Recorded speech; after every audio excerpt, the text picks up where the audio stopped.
Te voy a explicar por qué esto que estás viendo en imagen está mal hecho. Aunque lo estén haciendo unos cuates que sean gringos, está mal hecho. ¿Y por qué está mal hecho, arquitecto? Bueno, ahí te va. Si te fijas al inicio del video, no hicieron un despalme del terreno natural. Así como estaba el jardín, así vaciaron el concreto. ¿Y eso en qué afecta, arquitecto? Ah, bueno, mira, te explico. Cuando tú tienes una superficie, lo primero que tienes que hacer es quitar la capa vegetal. Esa capa vegetal realmente no tiene una capacidad de carga. Solamente es un estrato que guarda las raíces de la maleza, del jardín o de la hierba mala. Esa capa de tierra es la que tienes que desmontar y a eso se le llama despalme de terreno natural. Esa capa generalmente tiene un grosor de 5 a 10 centímetros y esa la tienes que quitar sí o sí. Segundo, bueno, como se ve en el video, bueno, si no hicieron un despalme, pues menos hicieron una compactación. ¿Por qué? Porque si ya quitaste tierra, pues lógicamente tienes que volver a rellenarla, pero con una tierra de relleno, no tierra de la que sacaste. O sea, si ya sacaste esa tierra, esa te la tienes que llevar, pero tienes que traer otra tierra para rellenar, alcanzar la altura deseada y compactarla. Compactarla, ¿por qué? Porque el concreto pesa mucho. Y si tú vacías, si tú colocas una piedra que va a pesar 2.400 kilos por metro cúbico sobre una superficie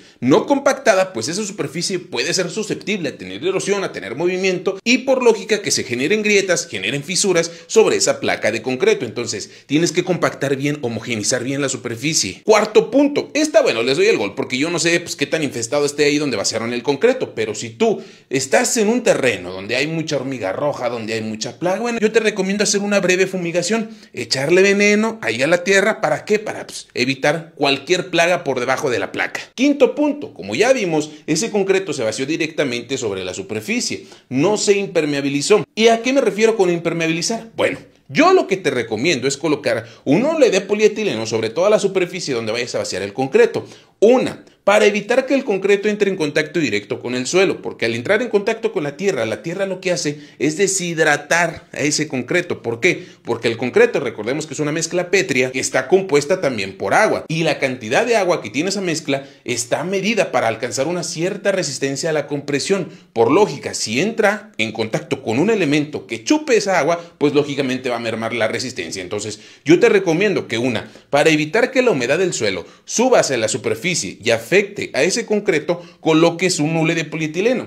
Y ya de ganancia, pues evitas que esté en contacto con la tierra y que pierda resistencia. Y sexto y último punto, pero no menos importante que los demás, la malla de refuerzo estructural para evitar que el concreto se parta. Hay que entender que el concreto, por mucho que tú lo veas sólido, rígido, fuerte, sigue siendo una piedra que está susceptible a contracción y dilatación por cambios de temperatura, por la humedad, por la intemperie, por lo que quieras. Entonces, si tú no refuerzas internamente ese concreto, va a estar más susceptible a que se tienda a agrietar. ¿Y cómo contrarrestamos esos esfuerzos de dilatación y de contracción, arquitecto? Ah, muy sencillo. Yo te recomiendo utilizar, dependiendo del grosor de ese concreto, una malla electrosoldada o una varilla corrugada. Por ejemplo, aquí yo estoy representando una malla electrosoldada porque estoy ejemplificando un firme de 8, 10, hasta 12 centímetros, pero pues ya si vas a hacer un firme con el espesor de lo que vimos en el video, ya de casi 20 centímetros, bueno, a lo mejor ya ahí yo hubiera reforzado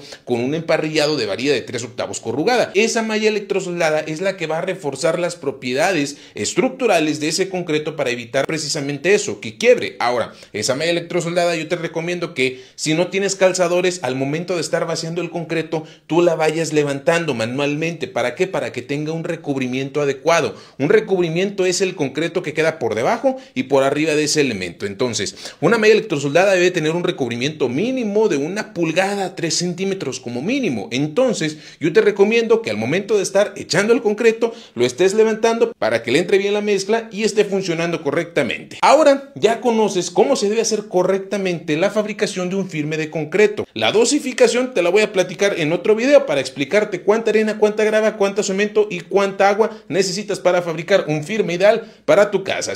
Y lo bueno que nada más era el firme. Y mira ya dónde vamos. Pues mira, la demolición del firme anterior ya se hizo. Pero una vez que lo levantamos, nos encontramos con muchas anomalías. Cimientos sin impermeabilizar, tuberías rotas y drenajes mal trabajados. Para muestra un botón. Fíjate cómo aquí el fontanero que anduvo trabajando en esta casa, al ver que se le había quebrado el drenaje, lo que hizo fue cortar un pedacito de tubo y decir, pues es que se lo parcho. Como si estuvieras parchando la llanta.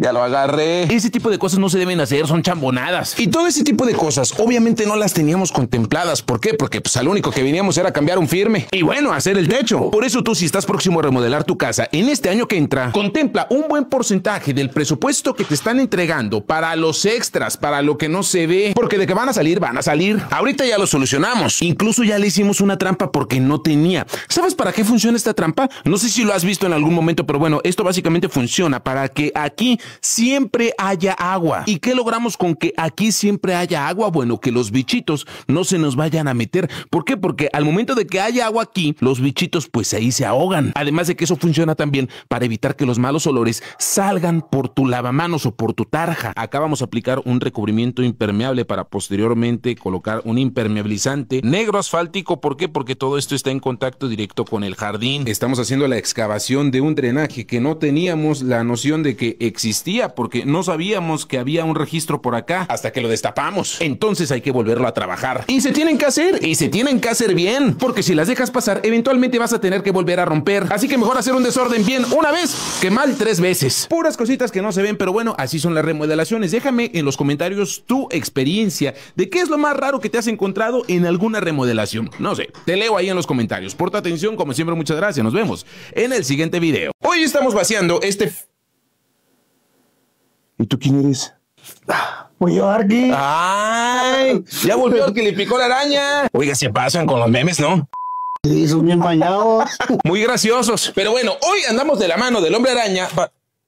Ah, también lo partieron, Cruz. Hoy andamos vaciando este firme de concreto. Y para vaciarlo fue una odisea, porque tuvimos que proteger todo el interior de la casa con hule, ya que no podíamos meter carretillas. Una, porque la maniobra era complicada. Y dos, por miedo a dañar alguna pared o dañar alguna puerta. También tuvimos que cubrir toda la superficie del pasto, porque el concreto lo íbamos a fabricar a mano. ¿Y por qué no con una revolvedora? Pues porque no iba a caber. ¿Y por qué no con un concreto bombeado? Porque la pluma no llegaba hasta el patio de la casa. Entonces era hacerlo a mano, sí o sí. Lo más cansado acá fue el acarreo del material, porque el camión nos dejó la grava y la arena en la cochera. Nosotros tuvimos que acarrearlo a botes hasta el jardín. Bueno, los muchachos. Todo esto para ir haciendo la mezcla conforme el avance nos lo fuera demandando. Por eso, este tipo de trabajos se tienden a encarecer, porque si bien es cierto, es un firme, las maniobras que se tienen que hacer son más complejas y la cantidad de personas que se ocupan son muchas más que las que se necesitarían para hacer un firme en condiciones normales. Para reforzarlo y asegurarnos que no vaya a quebrar con el tiempo, utilizamos una cuadrícula de varilla de 3 octavos y una malla electrosoldada 10-10, la cual es importante que vayas levantando para cerciorarte que tenga el recubrimiento necesario. También es importante que coloques una barrera de humedad para evitar que el concreto entre en contacto directo con el suelo y que éste lo deshidrate y que por consecuencia pierda la resistencia con la que fue diseñado. Ahora, antes de que se me olvide, también te voy a recomendar que utilices para cualquier elemento de concreto que vayas a fabricar cemento antihumedad. Este tiene las mismas propiedades estructurales que un cemento Portland tradicional, pero con la ventaja de que es repelente a la humedad, sobre todo en este tipo de escenarios en donde va a estar expuesto tu firme a la intemperie. Y por si tú estás próximo a vaciar la banqueta de tu casa o el firme de tu patio, la dosificación que utilizamos en este proyecto para fabricar este firme fue: por cada 2 bultos de cemento antihumedad Cemex utilizamos 7 cubetas de grava, 6 botes de arena y 2 cubetas y media de agua. Con esto vas a poder fabricar un concreto de resistencia a la compresión de 150 kilogramos por centímetro cuadrado y hacer un firme muy resistente para el patio de tu casa. Hoy prácticamente se nos fue todo el día en eso, y aunque fue un trabajo arduo, la racita de sol salió con una buena sonrisa. Yo espero que este video a ti te haya gustado y te haya sido de utilidad, y si así lo fue, te invito a que lo compartas para que la información llegue a muchas más personas y a que me sigas en todas mis redes sociales. Por tu atención, como siempre, muchas gracias. Nos vemos en el siguiente video.